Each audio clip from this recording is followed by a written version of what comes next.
ஆண்டவரும் இரட்சகருமாக இயேசு கிறிஸ்துவின் இனிய நாமத்தில் உங்கள் யாவருக்கும் அன்பின் வாழ்த்துக்களை தெரிவித்துக் கொள்கிறேன். அருமையான தேவ பிள்ளைகளே, புதிய நாள் புதிய நம்பிக்கை தின தியானத்தின் மூலமாய் இந்த நாளில் கூட உங்களை சந்திப்பதில் நான் மிகுந்த மகிழ்ச்சி அடைகிறேன். அல்லேலூயா.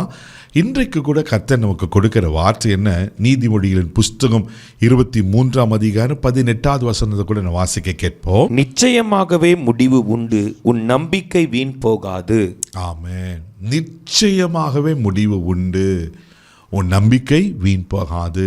பிரதர், போன வருஷம்லாம் ரொம்ப எதிர்பார்த்தேன் நான். இந்த காரியம் நடந்துடும், இந்த காரியம் ஜெயம் கிடச்சிரும், இந்த கேஸில் ஜெயிச்சிடுவேன், இந்த லேண்ட் வாங்கிடுவேன், இந்த வீடு கட்டிடுவேன், பிள்ளைக்கு திருமணம் நடந்துடும்.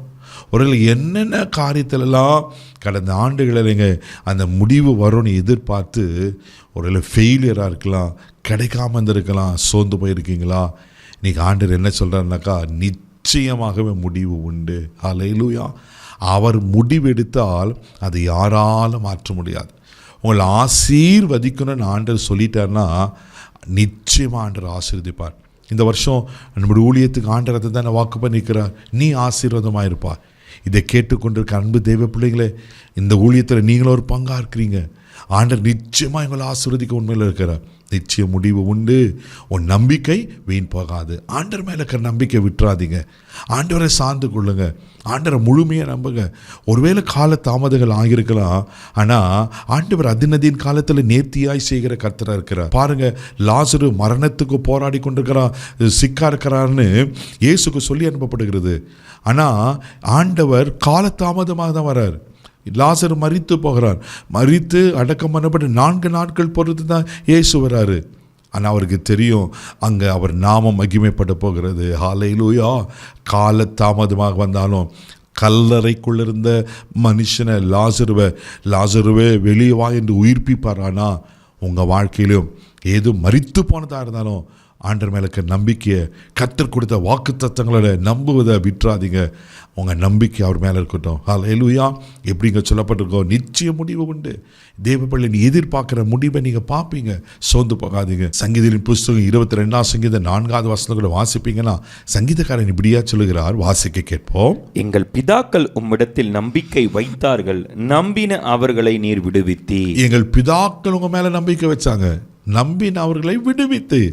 அடிமைத்தனத்தில் இருந்தாங்க, அங்கே உங்களை நோக்கி கூப்பிட்ட போது, உங்களை நம்பின போது, ஆண்டவரே எங்களை கைவிடாதீங்க ஆண்டவரே, நாங்கள் செய்த பாவத்தெல்லாம் மன்னிச்சு ஆண்டவரே மறுபடியும் எங்களை உயிர்ப்பீங்க ஆண்டவர் கேட்கும்போது அங்கே கூக்குரல் தேவ சமூகத்தில் எட்டி நின்றான். அவங்கள விடுவிப்பாரானா உங்களையும் விடுவிப்பார். ஹல்லேலூயா. பிதாக்கள் நம்பிக்கை வைத்த போது அவர்களை ஆசீர்வதிப்பார், உங்களையும் ஆசீர்வதிப்பார். அதே சங்கீதம் 22:9 கூட நீங்கள் வாசிப்பீங்கன்னா இப்படியா சொல்லப்பட்டிருக்கோம், வாசிக்க கேட்போம். நீரே என்னை கர்ப்பத்திலிருந்து எடுத்தவர், என் தாயின் முளைப்பாலை நான் உண்ணுகையில் என்னை உம்முடைய பேரில் நம்பிக்கையாய் இருக்க பண்ணினீ. தாவீது எவ்வளோ அழகாக சொல்கிறார் பாருங்களேன்.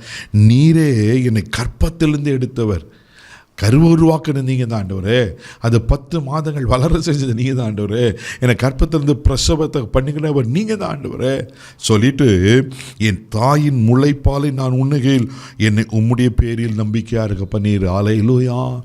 எங்கள் அந்த தாயில் பாலை குடிக்கிறதும் ஆண்டவரே உங்கள் மேலே நம்பிக்கை வைக்க பண்ணின்னு எவ்வளோ அழகான ஒரு ஸ்டேட்மெண்ட் சொல்ல பாருங்கள்.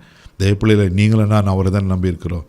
கர்த்தவங்களோ நிச்சயமாக ஒரு நாள் கைவிட மாட்டார். உங்கள் நம்பிக்கை வீண் போகாது, நிச்சய முடிவு உண்டு. என்ன முடிவை எதிர்பார்த்து கொண்டு இருக்கிறீங்க, சோர்ந்து போகாதீங்க. அந்த முடிவை கர்த்தர் உங்களுக்கு கொடுப்பார். ஆமே. இந்த ஆண்டில் நீங்கள் பார்க்க தான் போகிறீங்க, இனி வர நாட்களில் அதை பார்க்க போகிறீங்க. கர்த்தர் நிச்சயமாக ஆசீர்வதிப்பார். அப்போ ஆண்டவர் மேலே இருக்கிற நம்பிக்கை விட்டுறாதீங்க, ஆண்டவரை சார்ந்து கொள்ளுங்க, நிச்சயமாக அவர்களை ஆசீர்வதிப்பார். கண்களை மூடி நம்ம ஜெபிக்கலாம். அன்பு தகப்பனே, உமக்கு நன்றி சொல்லி துதிக்கிறோம், உம்மை ஸ்தோத்திரப்பா. நிச்சயம் முடிவு உண்டு, உன் நம்பிக்கை வீண் போகாதுன்னு சொன்ன போல ஆண்டவர் உங்களை தான்ப்பா நம்பி இருக்கிறோம். நீர் தான் எங்களுக்கு நம்பிக்கை ஆண்டவரே. ஆண்டவரே உமக்கு ஸ்தோத்திரம். என்னென்ன காரியத்தில் என்னென்ன முடிவுகளுக்காக நன்மை ஆசீர்வாதங்களை எதிர்பார்த்து கொண்டிருக்காங்களோ ஒரு விஷயம் மனமிறங்கி ஆண்டவரே இன்றைக்கு நீங்கள் அற்புதங்களை செய்வீராக ஜெபிக்கிறோம். இவரை ஆசீர்வதி, எங்களை கனப்படுத்தும், எதிர்பார்க்குற முடிவு எங்களுக்கு வாய்க்க பண்ணுவீராக ஜெபிக்கிறேன்ப்பா. ஆசீர்வதித்து கனப்படுத்தும், நாள் முழுதும் கரம் எடுத்து நடத்தும், எல்லா தீங்குக்கும் விலைக்கு காத்துக்கொள்ளும். இயேசுவின் மூலம் ஜெபங்களை பிதாவே, ஆமென். உங்களுக்கு நல்ல முடிவை கர்த்தர் கொடுக்குற தைரியமாக போங்க. God bless you.